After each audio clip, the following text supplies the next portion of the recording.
Hello guys. So may nagtatanong sa akin na kapwa ko rin na leader, ano daw ba dahilan bakit ako nag-i-stay sa Livegood? Ano daw ba yung advantage ng Livegood? So para sa akin, unang-una po, siyempre company profile. Panalo na po talaga tayo pagdating sa company profile. Kasi ang ating CEO, Ben Glinsky, at yung mga people behind the company ay mataas po ang credibility, integrity, okay, reputation pagdating sa gantong industry. Walang utang ang Livegood. Tapos sa marketing plan naman po, tayo lang po ang pinaka mataas na nagbibigay ng komisyon sa lahat ng mga affiliates. Napakalaki po, hindi nyo po masyadong napapansin kasi hindi pa po kayo nagra-rank up. Lalo na pag nag-diamond kayo, mapapansin nyo yan. Imagine mo, diamond pool pa lang, buhay ka na. Diamond pool pa lang, 6 digits ka na per month. Tapos meron pang tinatawag na generations bonus. Tapos yung mga tao mo under your team nag-rank up din, kagaya mo. Entire group nila meron kang generation bonus. So hindi nila nakikita yun, ganun kalaki kung hahatawin mo to. So pangalawa, syempre yung referral, di ba? 50% yung referral commission. Sa ibang company 20% lang, 10% nga lang kadalasan. Natin 50%. Meron pa tayong second level, third level, fourth level, hanggang 10th level po meron tayo. Doon pa lang po sa weekly fast start natin na commission, yung referral commission, indirect. Doon pa lang kaya mo nang maging Millionaires Club member. So ganun siya kalaki. Sa ibang company hindi mo kayang kunin yun. At single account lang kaya mong kumita ng hanggang 5 milyon o 10 milyon o 20 milyon per month. So ganun kalaki po ang pay plan natin. So sa ibang company hindi mo magagawa yun. Walang ganun. Tapos sunod, isa pa sa nagustuhan ko dito, yung product. Yung product natin napakamura, high quality. Sobra sabi nga nila, sobrang mura talaga. Imagine mo, yung produktong worth 5,000 sa ibang company, sa atin 1,000 pesos. Yung produktong worth 3,000, 2,500, 1,500, sa atin 500 pesos lang. So hindi ho yan hindi budol yan guys. Kayo makakapagpatunay pag kayo mismo ay gumamit at kayo mismo nag-compare. Napakamura. Kaya halos lahat ng mga affiliates, lahat po gumagamit ng product. Kahit na hindi ka obligadong bumili para makuha komisyon, bibili ka talaga dahil mura, tapos quality. Kasi kung hindi quality yan, hindi na mag-order yung mga yan. Wala nang repeat order kung hindi quality at kung mahal, di ba? Sa ibang company napupersa ka lang bumili kasi maintenance, quota, so package, kaya ka sumali, may package ka agad, pero yung markup ang taas, diba? Ganon.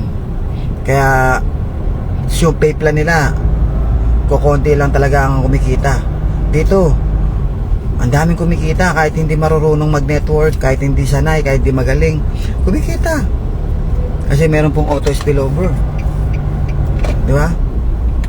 So isa pa, kaya mong kumita dito ng malaki kahit hindi ka makapag-build ng team na leader o builder. Kahit through member to member program, kaya mong kumita ng malaki. Ano ba yung member to member program? Yan po yung mga user ng product, mga club member po yan. Nag-club member yan kasi gusto lang gumamit ng product.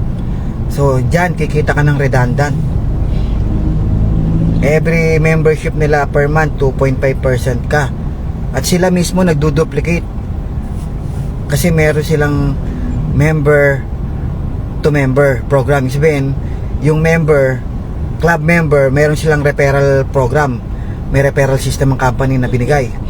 Yung member, yung club member na user, ay every referral niya bibigyan siya ng free product. So kaya nangyayari, nagre-repair. Tapos chain reaction, dumadami down the lines, level by level. At ikaw bilang affiliate, babayaran ka doon ng 2.5% hanggang level 12. Kung wala kang referral hanggang level 12 babayaran ka. Magkano ibabayad sa iyo hanggang level 12? Ang total po nun $2,047 every month. O yun ang kikitain mo. Imagine mo, laki nun. Tapos redundant yun guys. Redundant. Same people pero monthly kumikita ka. Sa ibang company kailangan may bago kang pay-in, yung grupo mo may bagong pay-in. Walang katapusang bagong pay-in para kayo kumita ng tuloy-tuloy. Kasi pag walang bagong pay-in ng grupo mo, wala kayong income. Wala kayong pagkukunan ng income pag walang bagong pay-in, pag walang bagong tao. Dito sa Livegood, yung konsepto niya, kahit walang bagong pumasok, kahit walang bagong tao na pumasok, kumikita ka ng redundant paulit-ulit doon sa mga tao na na-build na. Kahit stagnant yung tao, kumikita ka doon kasi every membership nila per month, kumikita ka sa kanila. Bakit naman sila magme-member per month? Kasi nga po, mga user po yan mga user, club member, gumagamit po yan per month, nauubos yung product, kaya per month bumibili yan, kaya per month kumikita ka. Nako mo, kahit walang bagong tao na sumali sa structure mo, kumikita ka dyan sa mga tao na yan, redundant, residual, di ba? Sa ibang company wala yan, walang katapusang pay-in, walang katapusang rekrutan dyan sa ibang company, hanggang sa nasa saturate na nila yung lugar, hanggang sa wala na silang bagong pay-in, wala na. Yung mga old members nila, old distributors nila, hindi ka nakikita doon, wala na.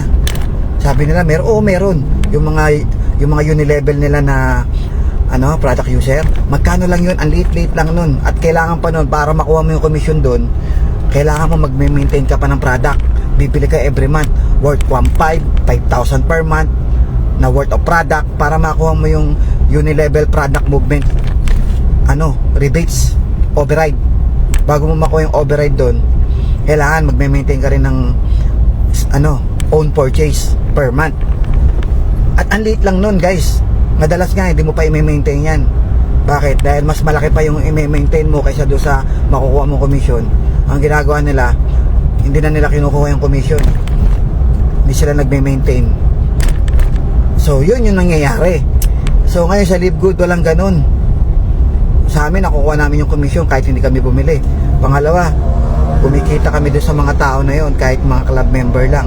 At bumibili yung mga tao ng produkto kahit hindi namin utusan, kahit hindi obligahin. Ako nyo. Tapos yung mga club member na yan, yung mga club member po na yan na gumagamit ng product, talagang tuloy-tuloy gumagamit ng product kasi binaba ni Ben Glinsky yung produkto sa napakamurang halaga. Sobrang mura po talaga. Hindi ko exaggerated. Kayo na po ang magtanong sa lahat ng mga gumagamit na ng product. Tapos meron pa kaming ang company naglagay pa ng 90 days money back guarantee. Pagka hindi mo nagustuhan yung product, hindi ka natuwa, empty bottle, pakita mo lang sa company, send mo sa support, babalik yung pera mo, diba? Pero wala pang nagbalik, wala pa. Meron siguro na damage siguro yung item sa delivery, pero wala pa pong nagbalik dahil hindi nagustuhan. Wala parang nagtampo sa bigas pag binalik mo pa kung nagandahan ka naman, diba? Ang dami na natulungan, ng produkto, ang dami na natulungan ng negosyo na kumita. Paano kumikita? Kasi nga dahil maraming nagme-member, ang daming nagbabayad ng membership per month kasi ang daming gumagamit ng produkto, kaya kumikita. Alam nyo, sa Pilipinas kasi nakatingin lang kayo sa mga affiliates lang. Hindi nyo alam na sa ibang bansa sa ibang mga bansa na merong Livegood, kasi almost 200 countries may Livegood, kayang magpa-deliver ng company sa all over 200 countries. Okay, so ngayon sa ibang bansa po, lumalaki po ang team, dumadami ang club member kahit walang affiliate. Through member to member program pa lang, dumadami na sila. Sa UK, ayon kay Garrett, na nakausap ko siya, malakas daw ang team nila sa member to member program. Diba, yung member nagre-refer ng 10 para meron siyang 10 free products, nagre-refer siya ng 10. Ngayon yung 10 ganun din ginagawa, nagre-refer din sila. Members lang yun, ha, hindi pa affiliate yun. Tapos eventually nag-affiliate po sila, eventually. So ganun ang nangyayari sa kanila. Pero mas marami po, even sa US, mas marami po ang club member sa US. Ibig sabihin, no, club member, parang member ng Amazon. Kasi ang Amazon po, club membership eh. Parang ganun lang po. Ang daming club member ng Live Good doon.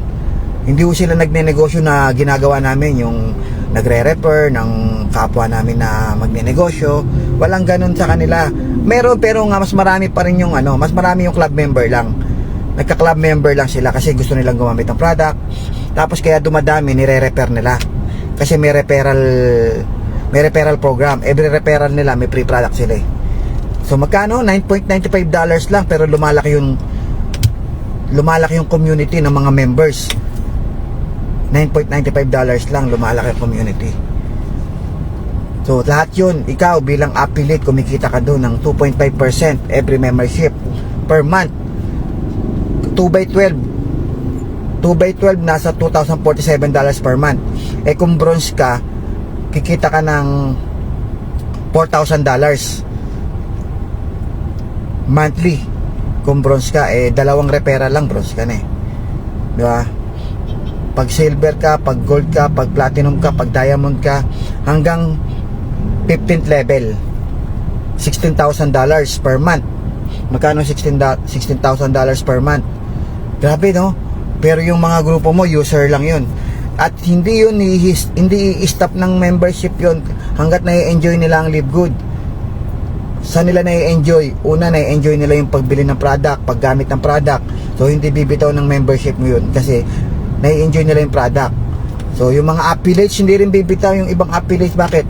Kasi meron silang dividend, meron silang auto spillover. Kaya hindi bumibitaw yan, may auto spillover yan, kumikita yan eh. Binibigyan ng company ng income yan sa matrix bonus. Pangatlo, yung mga affiliate, lalo na yung affiliate, kumikita yan, paano bibitaw yan? Nakuha nyo, ang ganda ng concept, pinagsamang membership club tsaka affiliate program. Diba? Talagang affiliate marketing. Pwede mong gawin yung affiliate marketing, yung talagang karaniwang ginagawa ngayon ng mga affiliate marketer sa TikTok.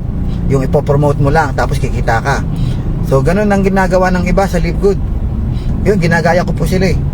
Pinopromote ko yung Live Good sa TikTok, sa Facebook, tsaka sa YouTube. Pinopost ko yung mga video. Tapos pag meron nag-click ng link, pag meron pumasok sa website, nakalagay naman dun yung website ko. Naka-edit na nga sa video eh. shop@livegood.com/greatproducts. So yun yung website ko. So every time na may magkaka-interest sa product, papasok lang sa website ko, tapos mag-order or magme-member. Ako nyo, siyempre magme-member muna yan bago mag-order kasi ang mura pagka-member eh. Diba? Pwede naman isabay yun. Babayaran nila yung membership, sabay bibili ng product, automatic members price na kagad lalabas dun. Diba? Tapos magduduplicate yan. Bakit? Meron silang free product every referral, kaya sigurado magre-refer yung mga club members na yan, kaya dumadami. So affiliate marketing yun. Doon kahit wala kang recruit, kikita ka doon.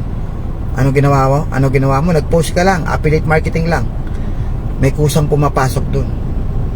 Diba? Karirin mo lang yun. Mag-post ka na mag-post. Gusto mo i-Facebook ads mo pa, paid ads. Ginagawa ko po yun eh, para mas maraming views, mas mabilis dumami ang member. Yun ba? Kasi negosyo yan eh. Binigyan ka na ng opportunity ng kumpanya para kumita. Ano pa ba hinahanap mo? Di ba? Ang daming, yung iba, ang daming excuses, ang daming dahilan. Wala akong pera, hindi ako makasali. Ay, ayoko niyan, magbabayad ako. Kahit saan ka pumunta ngayon, guys, You have to spend money to make money. Wala na pong libre ngayon. Kahit anong negosyo may bayad. Kahit empleyado ka may bayad. Ano bayad? Ano puhunan pag empleyado? O kukuha ka ng police clearance, NBI clearance, medical. O yung pamasahe mo araw-araw, puhunan yan. Puhunan yan yung pamasahe mo araw-araw. Kasi dito sa affiliate marketing, nasa bahay ka lang eh. Hindi ka lumalabas ng bahay, di wala kang pamasahe. Diba? Hindi nyo naiisip yun, no? Na kasama sa puhunan yung pamasahe, no? Oh. Ibabawas yun, syempre. Ibabawas mo yun sa sweldo mo. Lahat ng pinamasahe mo, ibabawas mo yun. Eh dito, nasa bahay ka lang. Internet, tsaka load, puhunan. Kahit wala ka pa sa live good, guys. Kahit wala ka pa sa live good, nag-internet ka na, naglo-load ka na eh. For entertainment. Di ba? Kaya talagang zero overhead ka talaga rito eh. Kaya guys, i-promote yung live good kasi ang daming naghahanap ng opportunity. Baka isang araw ikaw ang dahilan kung bakit aasenso yung tao na yan. Yung tao na yan na pag-sharean mo ng business, baka matagal na yung naghahanap ng opportunity nang dahil sa'yo mababago buhay niya nang dahil sa'yo. Yun lagi dapat iniisip mo. Ikaw ang magiging daan para maging reality yung mga pangarap ng ibang tao. Ikaw magiging daan. Share the blessing, share the opportunity. Dapat ganun ang mindset.